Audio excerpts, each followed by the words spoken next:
कोई कोस भर पर एक पेड़ों का झुंड है, वहां बगले भी उड़ रहे हैं, वहां जल अवश्य होगा। प्रिय नकुल, तनिक जाकर थोड़ा सा जल ले आओ। जो आज्ञा भ्राताश्री। ये लो सहदेव।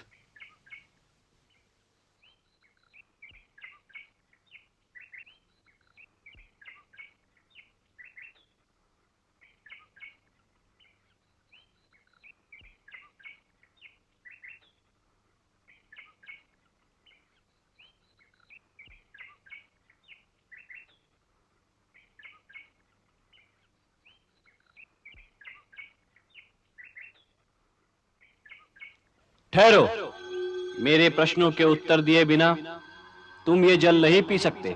पी लिया तो क्या करोगे? पी कर देखो।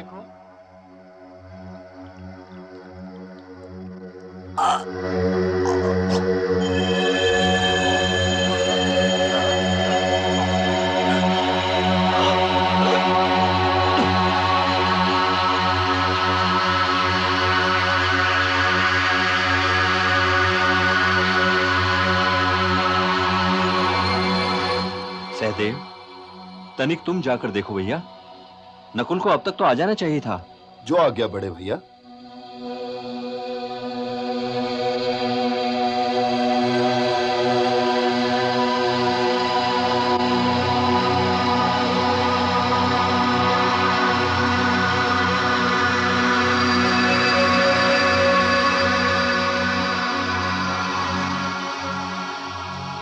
सावधान, मेरे प्रश्नों के उत्तर दिए बिना तुम ये जल नहीं पी सकते।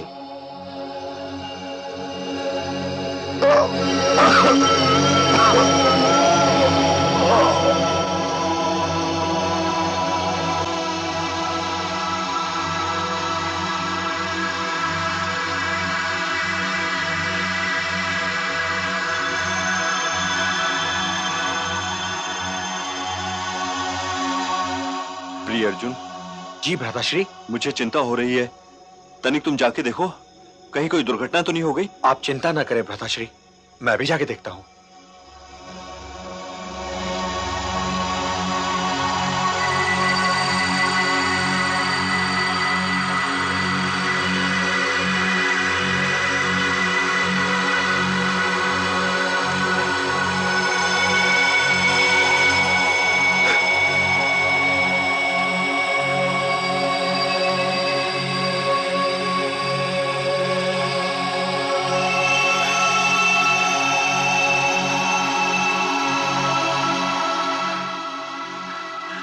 सहदेव, सहदेव, सहदेव,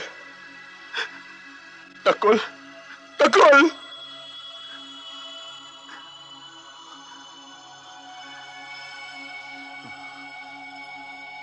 किसने मारा मेरे भाइयों को? किसने मारा मेरे भाइयों को? सामने आओ हत्यारे!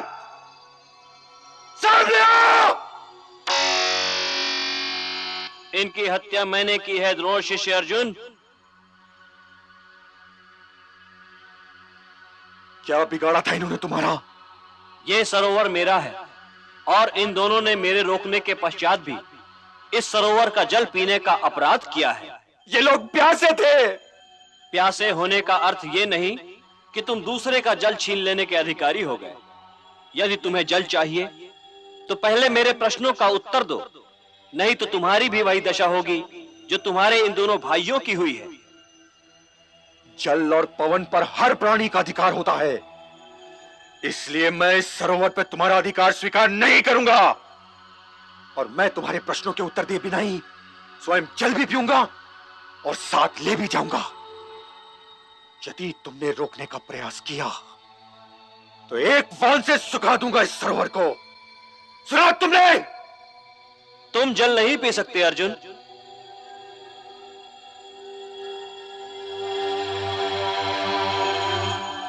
मैं फिर कहता हूं द्रोण शिष्य अर्जुन, रुक जाओ। मेरे प्रश्नों के उत्तर दिए बिना कोई भी ये जल नहीं पी सकता।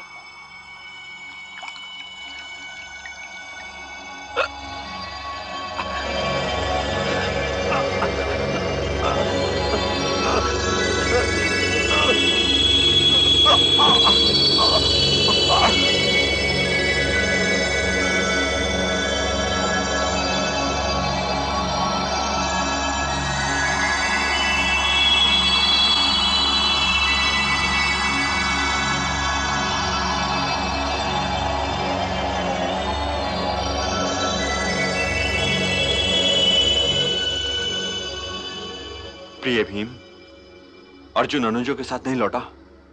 मैं अभी देखता हूं बड़े भैया।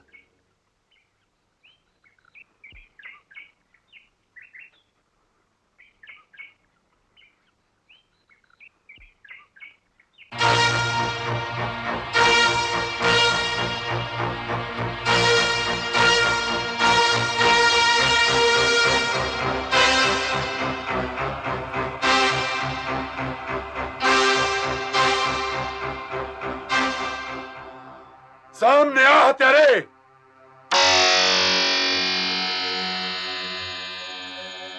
क्या तुम मेरे भाइयों के हत्यारे हो? हाँ, और यदि तुमने भी मेरे प्रश्नों के उत्तर दिए बिना मेरे जल को हाथ लगाया तो तुम्हारी भी यही दशा होगी। पहले मैं जल पीकर यह सिद्ध करूंगा कि इस जल पे तेरा कोई अधिकार नहीं, फिर तुम्हें इन हत्याओं का दंड दूंगा।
किसी घाव का निशान भी तो नहीं, तो क्या इस सरोवर का जल ही विषैला है? ऐसा लगता तो नहीं, परंतु गंधा नरे शकुनी का क्या ठीक। किंतु इन शरीरों पर विष का कोई प्रभाव भी तो दिखाई नहीं देता। फिर भी जो कुछ है वो है तो इसी सरोवर के जल में। इस सरोवर के जल में अवश्य कुछ ना कुछ तो है जिसने मेरे भाइयों की ये दशा की है। ठहरो, जल पीने से पहले मेरे प्रश्नों के उत्तर दो। आप कृपया मुझे यह बताइए कि आप रुद्र, वसु अथवा मरुत आदि प्रधान देवताओं में से कौन हैं? मैं यक्ष हूं और मैंने ही तुम्हारे इन महान तेजस्वी भाइयों की यह दशा की है। मैंने इन सबको रोका था कि मेरे सरोवर का जल पीने से पहले मेरे प्रश्नों के उत्तर दो, परंतु ये नहीं माने और मारे गए। यदि तुम्हें भी जल पीना या ले जाना है तो पहले मेरे प्रश्नों के उत्तर दो।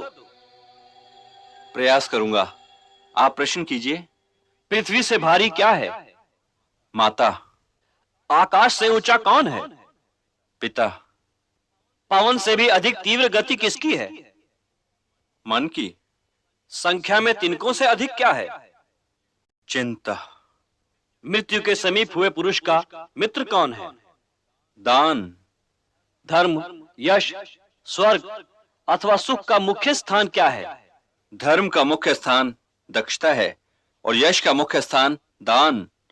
स्वर्ग का मुख्य स्थान सत्य है और सुख का मुख्य स्थान शील। मनुष्य की आत्मा क्या है? पुत्र। जगत को किस वस्तु ने ढक रखा है? अज्ञान ने। आलस्य क्या है? धर्म न करना आलस है।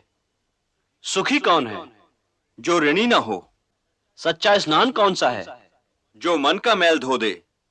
काजल से भी अधिक काला क्या है? कलंक। लोक में श्रेष्ठ धर्म क्या है? दया श्रेष्ठ धर्म है। किसको वश में रखने से शोक नहीं होता? मन को वश में रखने से शोक नहीं होता। लज्जा क्या है? ना करने योग्य काम से दूर रहना लज्जा है। दया क्या है?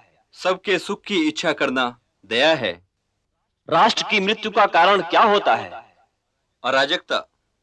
हे राजन, वास्तव में ब्राह्मणत्व का प्रमाण क्या है? कुल, चरित्र, शिक्षा या शास्त्र ज्ञान? हे यक्ष, कुल, शिक्षा और शास्त्र ज्ञान ब्राह्मणत्व को सिद्ध नहीं करता। ब्राह्मणत्व का प्रमाण तो निस्संदेह चरित्र ही है। अच्छे चरित्र वाला शूद्र उस ब्राह्मण से अच्छा है जो जन्म से तो ब्राह्मण हो और शास्त्रों का ज्ञान रखता हो, परंतु जिसका चरित्र अच्छा ना हो। धर्म क्या तर्क में है? नहीं। तो क्या ऋषियों की विचारधारा में है? नहीं, क्योंकि किसी एक ऋषि की विचारधारा दूसरे से नहीं मिलती, उनमें मतभेद होता है। किसी ऋषि के पास संपूर्ण सत्य नहीं। तो फिर धर्म का संपूर्ण सत्य कहाँ है? व्यक्ति के हृदय की गुफा में। और सबसे बड़ा आश्चर्य क्या है? सबसे बड़ा आश्चर्य यह है कि हर व्यक्ति ये जानता है कि मृत्यु जीवन का अंतिम सत्य है, फिर भी यही सोचता है कि कदाचित उसके जीवन का अंतिम सत्य मृत्यु नहीं। भरत श्रेष्ठ, तुमने मेरे सारे प्रश्नों के ठीक उत्तर दिए हैं। इसलिए इन चारों भाइयों में से जिस एक को चाहो वो जीवित हो सकता है। यदि इनमें से एक ही जीवित हो सकता है तो हे यक्ष, मैं अपने प्रिय अनुज महावीर नकुल को जीवित देखना चाहता हूं। हे कुंती नंदन, भीम और अर्जुन जैसे भाइयों को छोड़कर तुमने नकुल के ही जीवित होने की इच्छा क्यों की? मेरे लिए माता कुंती और माता माद्री में कोई अंतर नहीं। मैं दोनों माताओं के प्रति समान भाव रखता हूं। इसलिए यदि मैं भीम या अर्जुन को जीवित देखना चाहता तो यह माता माद्री के साथ अन्याय हो जाता। अब माता कुंती के 3 पुत्रों में से तो मैं जीवित हूं ही, इसलिए मैं माता माद्री के भी एक पुत्र को जीवित देखना चाहता हूं कि माता माद्री ये ना सोचे कि मैंने उनके साथ न्याय नहीं किया। इसलिए यदि मेरे भाइयों में से केवल एक ही जीवित हो सकता है तो मैं अपने प्रिय अनुज नकुल को जीवित देखना चाहता हूं। यदि माता कुंती का एक पुत्र जीवित है तो माता माद्री के भी कम से कम एक पुत्र को जीवित रहना चाहिए। और यदि मैं ये कहता कि तुम्हारे 2 भाई जीवित हो सकते हैं, तब तुम किनका नाम लेते? हे यक्ष, तब मैं सहदेव का नाम लेता, क्योंकि वो भीम और अर्जुन दोनों ही से छोटा है। तुम्हारे इस वाक्य ने मुझे अति प्रसन्न किया भरत श्रेष्ठ। तुम भरत वंश का गौरव हो। तुम्हें अपने सारे भाई जीवित मिलेंगे।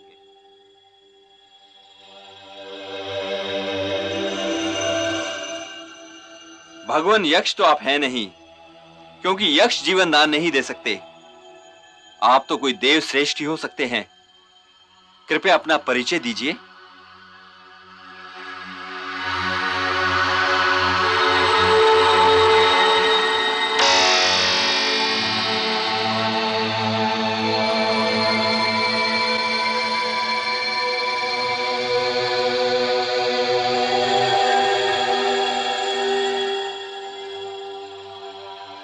हे ज्येष्ठ कुंती पुत्र, मैं धर्मराज हूं और तुम्हें देखने के लिए ही यहां आया था।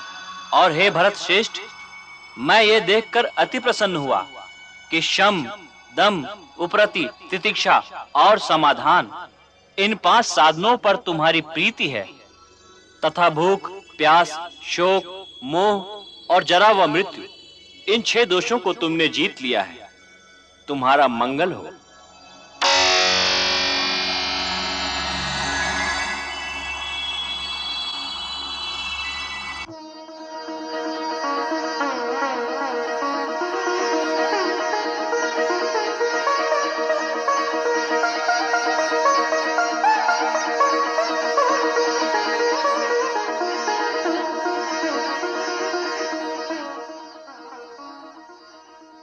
पांचाली प्रतीक्षा कर रही होगी। आओ चलें।